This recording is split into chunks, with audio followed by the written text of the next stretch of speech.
ஸ்டாலின் அவர்கள் இடைத்தேர்தலில் போட்டியிட போறாரு அப்படிங்கிற ஒரு தகவலும் இருக்குது. அது ஸ்டாலினே சொல்றாரு, இன்னும் நான் முடிவு பண்ணலை அப்படிங்கிறாரு. தனித்து திமுக போட்டியிட்டு தனித்து திமுக நிற்கிறதுக்கு அதுக்கு போதிய அளவுக்கு சக்தி இருக்குது. இந்த கட்சியோட சின்னம் என்பது இன்னும் இருக்குது. அந்த கட்சிக்கு ஒரு வாக்கு வங்கி இருக்குது. திமுகவுக்கு ஒரு சிலர் வெளியிலேருந்து ஆதரவு தெரிவிக்கிறது கூட வாய்ப்பு. பொது வேட்பாளராக ஒரு வேளை மு.க. ஸ்டாலின் நிற்கிறார் அப்படின்னா அவர் வெற்றி பெறுவதற்கு உண்டான வாய்ப்புகள் அதிகம்.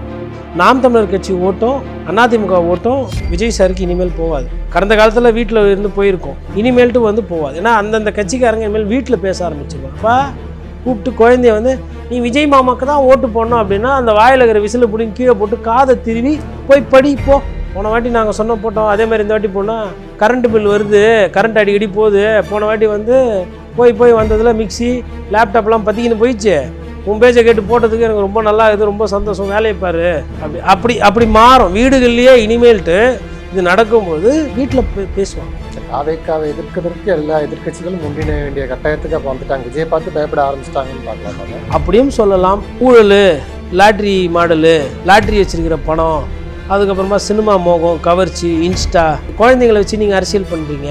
அதனால் எதுக்கிறதுக்கு நாங்கள் பெரியவங்களை வச்சு நாங்கள் அரசியல் பண்ணிக்கிறோம், அரசியல் தெரிஞ்சவங்க சேர்ந்து அரசியல் பண்ணோன்னு கூட அப்படி எடுக்கலாம். இப்படியும் சொல்லலாம். ஆட்சியில் இருக்கிறதுக்கு நீங்கள் யாரெல்லாம் ஒன்று சேர்த்தீங்க? திமுக அதிமுகவில் சுயமரியாதை இல்லைன்னு தானே கூட்டணி கட்சிகள் எல்லாமே இப்போ தாவேக்காவுக்கு போகிறாங்க. இதில் எப்படி? ஆமாம், சுயமரியாதை அங்கே பயங்கரமாக லிட்டர் கணக்கில் இருக்குது. அப்படியே சரிக்கின்னு போவோம். அங்கே போனீங்கன்னா தாவேக்கா கூட்டணியில் இந்த கேட்டாண்ட போய் நின்று இது வெயிட் பண்ணின்னு அதுக்கப்புறம் முன்னாள் அமைச்சர்கள்லாம் கதவு திறந்தோன்னு திப்புன்னு உள்ளே போகிறாங்களே, அது எந்த வகையில் சுயமரியாதை? திமுக காலத்துலேயுமே இடைத்தேர்தலுக்கு காசு கொடுத்து பணத்தை கொடுத்து ஜெயிக்கிற தன்மையை பார்த்துருக்கோம். அதிமுக பீரியட்லையும் இடைத்தேர்தலில் காசு கொடுத்து தன்மையை பண்ணி ஜெயிக்கிறத பார்த்துருக்கோம். அந்த எம்எல்ஏ இயற்கையை எழுதியிருப்பார், மரணம் அடைஞ்சிருப்பார், அதனால் செத்து போயிட்டதுனால இடைத்தேர்தல். இவங்கெல்லாம் நல்லா அழகாக பத்திரமா இருக்கிறாங்க. வழக்கமாக ஒரு தொகுதியில் இடைத்தேர்தல் கட்சிக்கு போனால் மக்களுக்கு நல்லது செய்ய முடியும்னு ராஜினாமா. அதாவது நான் ஃபஸ்ட்டு பழசு சொல்லிடுறேன். இடைத்தேர்தலாம் என்னப்பா எம்எல்ஏ மண்டையை போட்டாரான்னு கேட்பாங்க ஊரில். லிபர்டி தமிழ் நேயர்களுக்கு வணக்கம். இன்றைய நேர்காணலில் நாம் சந்திக்க இருப்பவர் பத்திரிகையாளர் கோட்டீஸ்வரன் அவர்கள். வணக்கம் சார். வணக்கம். நேயர்களுக்கு அன்பு வணக்கம். தமிழ்நாட்டில் அடுத்ததாக முக்கியமாக பார்க்கப்படுவது இடைத்தேர்தல். குறிப்பாக தாவேக்கா அரசு அடுத்தடுத்த விமர்சனங்களை சந்திச்சுட்டு வருது. இந்த இடைத்தேர்தல் ரொம்ப முக்கியமாக பார்க்கப்படுது. அடுத்தடுத்து தாவேக்காவுக்கு பெரும்பான்மை இல்லாதனால அதிமுகலேருந்து பல்வேறு நபர்கள் ராஜினாமா பண்ணுறாங்க. இதில் முக்கியமாக திருச்சி கிழக்கில் ஸ்டாலினை எப்படியாவது போட்டியிட வைக்கணும்னு சொல்லி ஒரு பிளான் இருக்குன்னு சொல்கிறாங்க. எதிர்கட்சிகள் எல்லாம் சேர்ந்து சீமானே ஒரு பொது வேட்பாளராக ஒரு தொகுதியிலன்னு சொல்லி அவங்க ஒரு ஸ்ட்ராட்டஜி பண்ணி கொஞ்சம் மூவ் பண்ணுறாங்கன்னு சொல்கிறாங்க. நீங்கள் எப்படி நான் பார்க்குறீங்க இந்த இடைத்தேர்தல் குறித்தும்? இந்த திமுக ஸ்டாலின் மீண்டும் களத்துக்கு வருவார், இது போன்ற விமர்சனங்கள்லாம் தொடர்ச்சியாக வைக்கப்படுது, எப்படி பார்க்குறீங்க? முதல்ல இந்த இடைத்தேர்தல் அதாவது இடைத்தேர்தல் என்பது எப்போதுமே இடைத்தேர்தல். திமுக காலத்துலேயுமே இடைத்தேர்தலுக்கு காசு கொடுத்து பணத்தை கொடுத்து ஜெயிக்கிற தன்மையை பார்த்துருக்கோம். அதிமுக பீரியட்லையும் இடைத்தேர்தலில் காசு கொடுத்து தன்மையை பண்ணி ஜெயிக்கிறத பார்த்துருக்கோம்.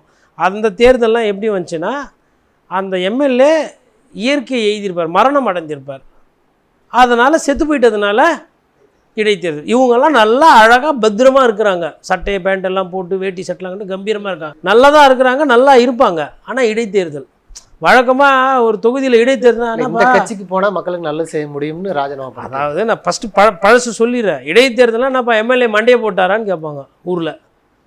ஐயோ நல்லா தானே பார்த்தாரு. இப்போ ஊருக்கு வெளியூர் எங்கேயோ போயிருக்கிறாரு புதுக்கோட்டைக்காரு. ஏன்னா புதுக்கோட்டை திருச்சி சைடில் எல்லாருமே துபாய் சிட்டி, அதுக்கப்புறமா உங்களுக்கு குவைத்து, அபுதாபி, சவுதி இதெல்லாம் போய் வேலை செய்கிறவங்க தான் நிறைய பேர். சிங்கப்பூர், மலேசியா இன்னும் ஜாஸ்தி போயிட்டு அவர் சிங்கப்பூரில் போய் அவர் வேலையை பார்த்துட்டு இருக்காரு வச்சுக்கோங்களேன். திடீர்னு வராரு, இடைத்தேர்தல் புதுக்கோட்டை. என்னப்பா அண்ணன் நல்லா இருந்தாரப்பா, கலையாக இருப்பாருப்பா, ஆள் தவளை இருந்தாலும் சுறுசுறுப்பாக இருப்பாரப்பா, ஓடுவாரப்பா, நல்லா வயசு, டாக்டர் வேறு, என்னப்பா ஆயிடுச்சு? இல்லைங்க ராஜினாமா பண்ணிட்டார். விஜயபாஸ்கர் அண்ணா ராஜினாமா பண்ணிட்டாரு. ஆமாங்க அவர் தான் என்னப்பா அம்மா அம்மா அம்மா அம்மான்னு வரப்பா, அவங்க அம்மாவை விட புரட்சி தலைவி அம்மா தான் பெருசு அப்படின்னு அது போட்டிருந்தாரு. அப்புறம் எடப்பாடி பழனிசாமி பாட்டுலாம் போட்டிருந்தாரப்பா. ஆமாண்ணா அவர் தான். சரி நன்றியே இல்லைப்பா. அதிமுக காரங்க யார் திமுக காரங்க யாருன்னே தெரில பாருப்பா. அண்ணே திமுக போகலாம், தாவேக்கா. என்னது தாவேக்காவா? இப்போ அவங்க தான் ஊழல்வாதிகள்லாம் சேர்க்க மாட்டாங்களாப்பா. அவங்க தூய்மையானவங்க. நான் கூட ஊருக்கு போகிற முன்னாடி ஓட்டு போட்டு தானேப்பா போனேன் தாவேக்காக. கொஞ்ச நாள் நியூஸு பார்க்கல, என்னென்னமோ நடக்குது. அவர் எப்படிப்பா தாவே விஜய்லாம் விட மாட்டார்ப்பா. விஜய் சார்லாம் ₹1 எடுக்க மாட்டார்னு சொல்லிக்கிறார். தெரியுமா உனக்கு? ஏன்னா இந்த வெளிநாட்டு போனவங்கெல்லாம் நிறைய பேர் இதே தான் தாவேக்காக்கு அதிகமாக ஓட்டு போட்டதில் அவங்களுக்கு ஒரு பெரிய ரோல் இருக்குது. அவங்க இதெல்லாம் பார்க்கணும். கேட்குறதுக்கு அவங்களுக்கு மனசாட்சி இருக்குதா இல்லையா அப்படின்றத நான் அவங்கக்கிட்டே விட்டுறேன். இதில் பாஸ்போர்ட்டை மறைச்சி வந்து ஓட்டு போட்டு போன பதர்கள்லாம் உண்டு. 2 குடியுரிமை பெற்றவங்கலாம் ஓட்டு போடுறாங்க. அதெல்லாம் இதுக்கு பேர் என்ன, திருட்டுத்தனம். வெக்கமாக இல்லை? பிரச்சாரம் பண்ணுறது பண்ணலாம்.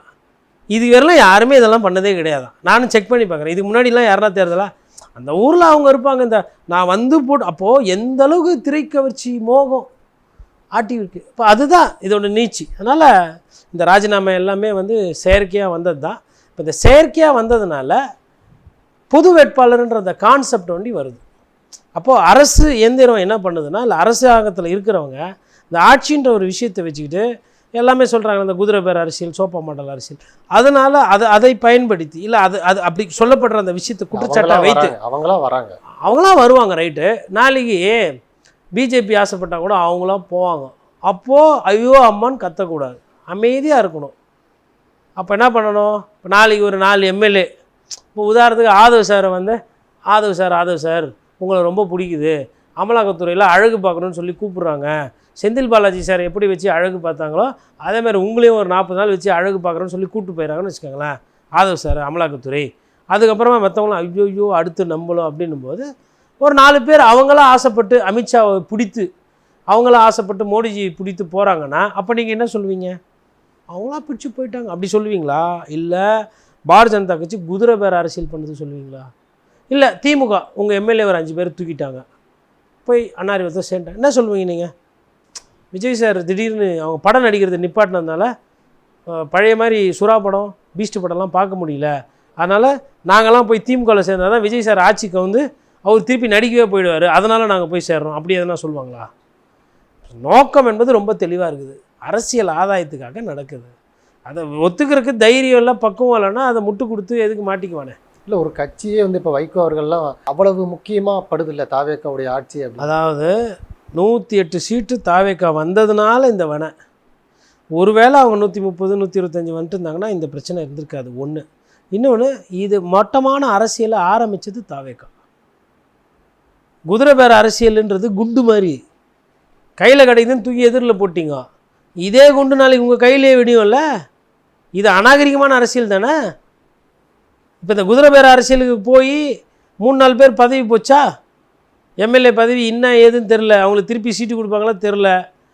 எல்லாம் வந்து முக்கியமான பதவியெல்லாம் வந்து இப்போது இந்த குரூப்பில் இருக்கிறவங்களுக்கெல்லாம் வேலை நடக்குது. முன்னாள் அமைச்சர், அதாவது இதில் கடம்பூர் ராஜு சினிமா துறையெல்லாம் பர்மிஷன் கொடுத்தவர் தானே, ஏன் அவரை பாவம் சிறப்பு பிரதிநிதியாக போடக்கூடாதா? அமைச்சராக இருந்தவர் கோப்புகள்லாம் பார்த்துருப்பார். அந்த பழைய காழ்ப்புணர்ச்சியை மனசில் வச்சுட்டு தானே இப்படி பண்ணுறீங்க. சினிமா ப்ரொடியூசருக்கு டெல்லி பிரதிநிதி, சினிமாவுக்கு பர்மிஷன் கொடுத்து மாஸ்டர் படத்தை ஓட்டின உறுதுணையாக இருந்த அமைச்சரை வீட்டுக்கு கூட கூப்பிட்டு பார்க்கறது சேர்க்கறது இல்லை, கேட்டோடு வச்சு கட்சி அலுவலகத்தில் கட்சி தலைவர்கள் மத்தியில் சேர்த்துட்டு அமுச்சு விட்டீங்க. அப்போது அவரை பொறுத்தவரைலாம் அவர் ஒரு சினிமா துறையில் இருந்தாங்கன்னா அவங்களுக்கு ஒரு முன்னுரிமை என்பது கொடுக்குறாரு. இல்லை அவர் சர்க்கிளில் இருக்கும். ஸ்டாலின் அவர்கள் இடைத்தேர்தலில் போட்டியிட போகிறாரு அப்படிங்கிற ஒரு தகவலும் வருது. அது ஸ்டாலினே சொல்கிறாரு, இன்னும் நான் முடிவு பண்ணலை அப்படிங்கிறாரு. திமுகக்குள்ளே இப்போ ஆராசா வெளிப்படையாகவே சொல்கிறாரு, கூட்டணி இல்லைன்னு அறிவிங்க தலைவரை, நம்ம தனியாகவே சந்திக்கலாம் அப்படிங்கிறாரு. ஸ்டாலின் அவரை பரிசீலிக்கிறேன், அதையும் நான் பரிசீலிக்கிறேன் அப்படிங்கிறாரு. எப்படி நான் பார்க்குறீங்க? தனித்து திமுக போட்டிட்டு ஸ்டாலின் போட்டியிடுவாரா? தனித்து திமுக நிற்கிறதுக்கு அதுக்கு போதிய அளவுக்கு சக்தி இருக்குது. அந்த கட்சியோட சின்னம் என்பது இன்னும் இருக்குது, அந்த கட்சிக்கு ஒரு வாக்கு வங்கி இருக்குது. திமுகவுக்கு வந்து ஒரு சிலர் வந்து வெளியிலேருந்து ஆதரவு தெரிவிக்கிறதுக்கு கூட வாய்ப்பு இருக்குது. பொது வேட்பாளராக ஒரு வேளை மு.க. ஸ்டாலின் நிற்கிறார் அப்படின்னா அவர் வெற்றி பெறுவதற்கு உண்டான வாய்ப்புகள் அதிகமாக இருக்கும். இப்போ அதிமுக ஒரு வேளை திருச்சி கிழக்கில் அவர் நிற்கிறாரு, மு.க. ஸ்டாலின் வேட்பாளர் நிற்கிறார், அதிமுக அங்கே போட்டியிலேருந்து விலகுது, நாம் தமிழர் கட்சி அங்கே போட்டியிலேருந்து விலகுதுன்னா நாம் தமிழர் கட்சி ஓட்டும் அதிமுக ஓட்டும் விஜய் சாருக்கு இனிமேல் போகாது. கடந்த காலத்தில் வீட்டில் இருந்து போயிருக்கோம், இனிமேல்ட்டு வந்து போகாது. ஏன்னா அந்தந்த கட்சிக்காரங்க இனிமேல் வீட்டில் பேச ஆரம்பிச்சிருவாங்க. அப்போ கூப்பிட்டு குழந்தைய வந்து நீ விஜய் மாமாவுக்கு தான் ஓட்டு போடணும் அப்படின்னா அந்த வாயில் இருக்கிற விசிலை பிடிங்கி கீழே போட்டு காதை திருவி போய் படிப்போ, 10th எக்ஸாம் வருது வந்து விஜய் மாமாவுக்கு ஓட்டு போகணும், போய் படி, உனக்கு 6வது போய் போய் போய் பாடம் படிப்போ அப்படின்னு அமுச்சு விட்ருவாங்க. இது நடக்கும். அதே மாதிரி அண்ணன் தம்பி யாருன்னா வந்துட்டு என்னண்ணா நீ தான் பெரிய அண்ணன் வீட்டுக்கு போன வாட்டி நாங்கள் சொன்ன போட்டோம், அதே மாதிரி இந்த வாட்டி போனால் கரண்ட்டு பில் வருது, கரண்ட் அடிக்கடி போகுது, போன வாட்டி வந்து போய் வந்ததில் மிக்ஸி லேப்டாப்லாம் பற்றிக்கின்னு போயிடுச்சு. உன் பேச்சை கேட்டு போட்டதுக்கு எனக்கு ரொம்ப நல்லா இது, ரொம்ப சந்தோஷம், வேலையை பாரு அப்படி மாறும். வீடுகள்லேயே இனிமேல்ட்டு இது நடக்கும்போது வீட்டில் பேசுவாங்க. வீடுங்களில் அதை தான் திருச்சியில் கரூர்லன்னு நினைக்கிறேன், கரூரா ஈரோடா சரியா ஞாபகம் இல்லை, அங்கே இருக்கக்கூடிய திருப்பூரில் ஒரு மாவட்ட செயலர் சொந்த கட்சிக்காரன் ஓட்டே வேலையா, வீட்டில் இருக்க ஓட்டே வேலையா அதிமுகவுக்கு. அப்போ நம்ம வீடுலேயே பேசலைல்ல, நம்மளோட பிள்ளைய குழந்தைகிட்ட நம்ம சொந்த பந்தத்துக்கிட்டே நம்ம பேசலைல்ல, ஏன் அதிமுக ஜெயிக்கணும். அதே திருச்சியில் ஸ்ரீரங்கத்தில் திமுக நடந்திருக்கு, பூத்து ஓட்டு வேலையா.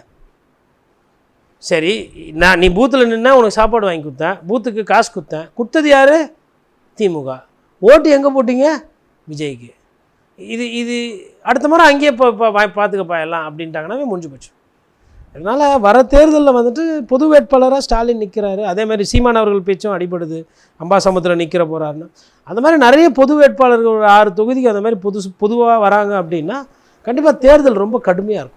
தாவேக்காவை எதிர்க்கிறதுக்கு எல்லா எதிர்க்கட்சிகளும் முன்னிண வேண்டிய கட்டாயத்துக்கு அப்போ வந்துட்டாங்க. விஜய் பார்த்து பயப்பட ஆரம்பிச்சிட்டாங்கன்னு பார்க்கலாமா? அதை அப்படியும் சொல்லலாம்.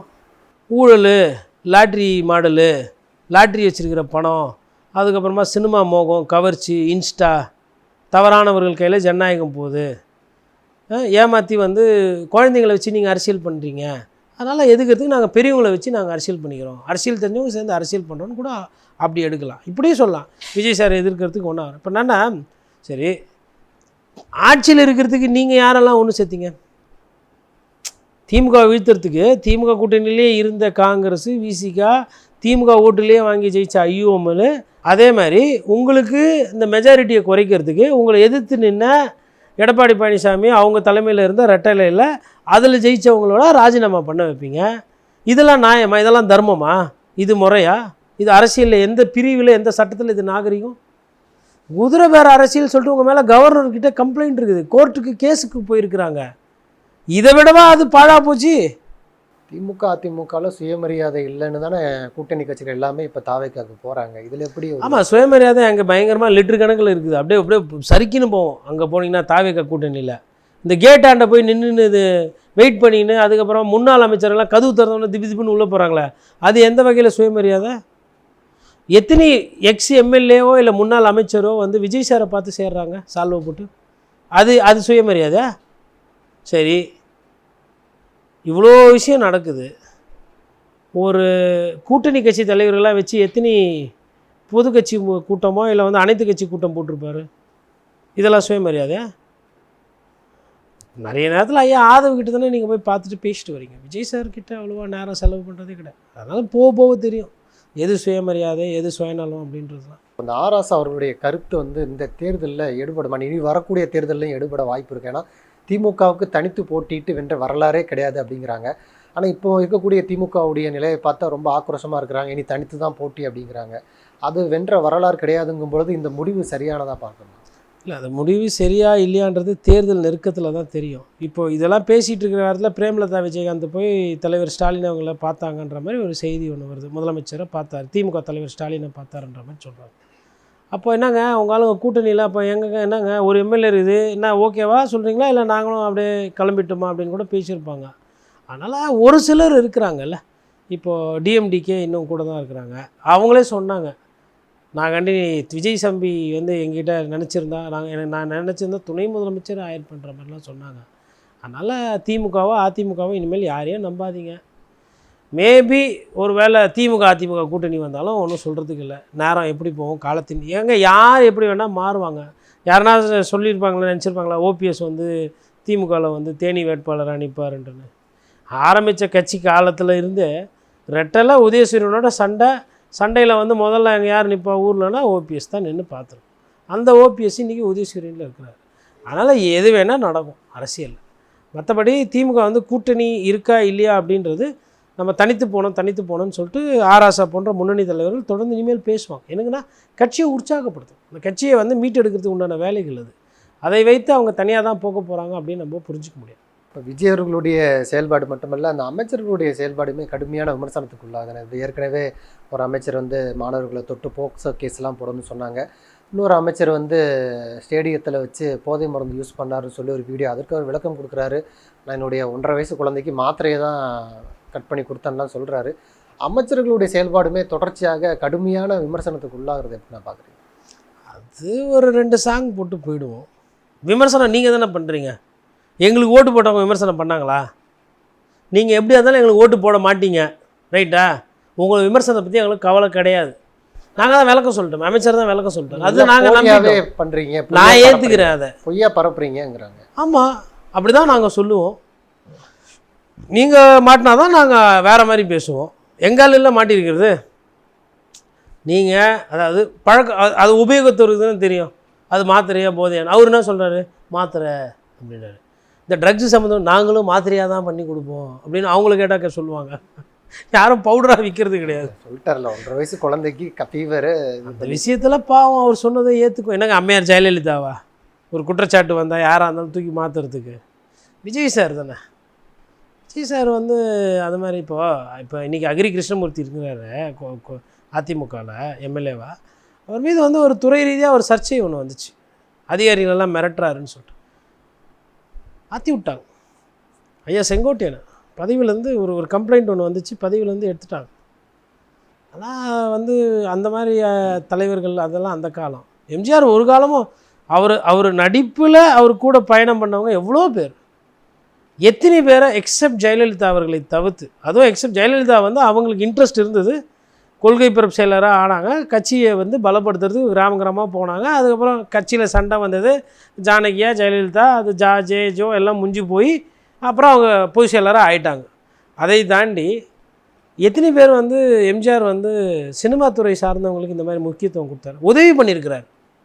சினிமா துறையில் இருந்தவங்களுக்கு நிகழ்ச்சி நடத்தியிருக்காங்க. கலைஞர் அவர்களும் சரி, சினிமா துறையில் வைகோன்ற பாருங்க, ஐயா வைரமுத்துவை கலைஞர் நினச்சிருந்தா அமைச்சர் ஆக்கிட முடியாதா?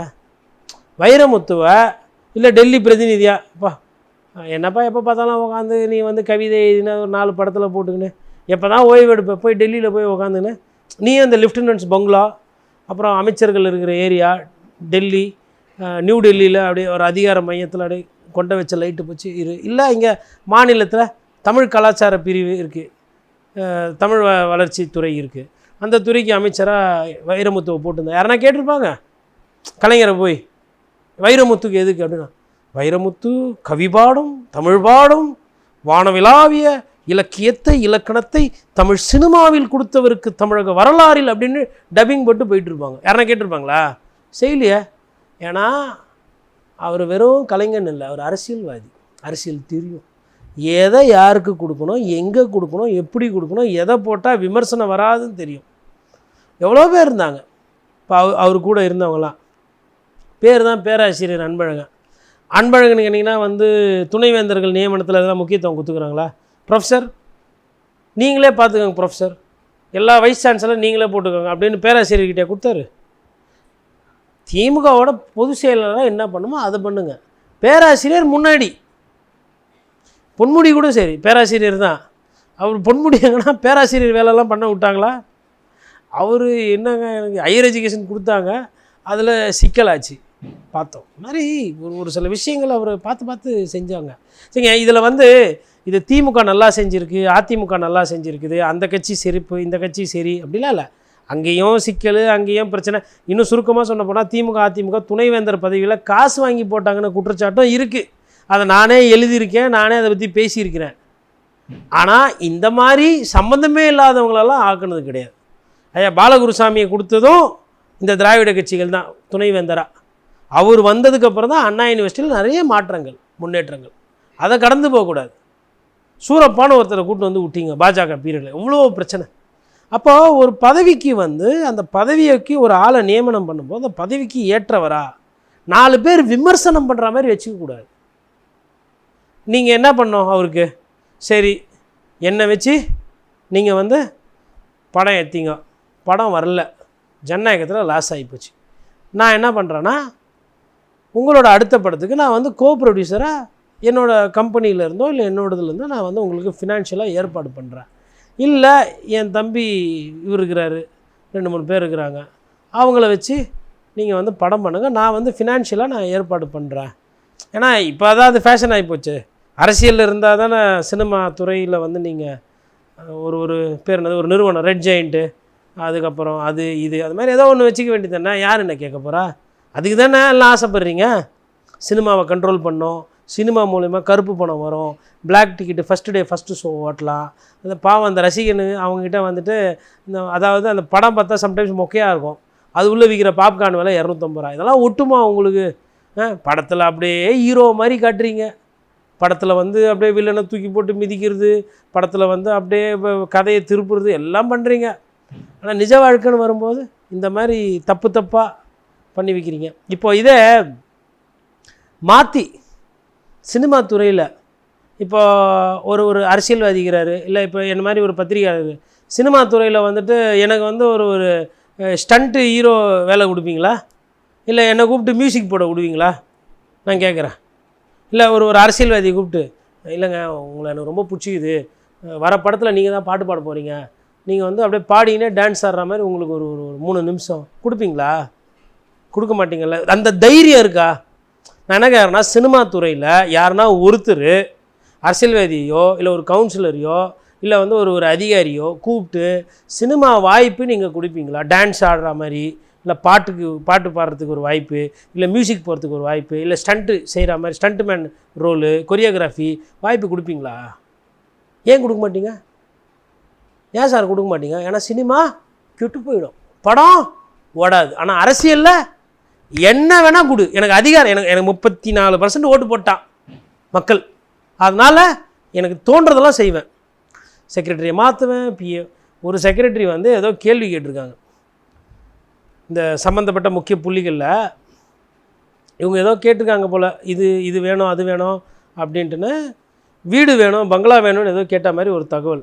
ஃபுல்லாக இன்னும் வரல, ஆதாரம் வந்தோடனே நம்ம கண்டிப்பாக அதையும் பேசுவோம். வந்த பொழுது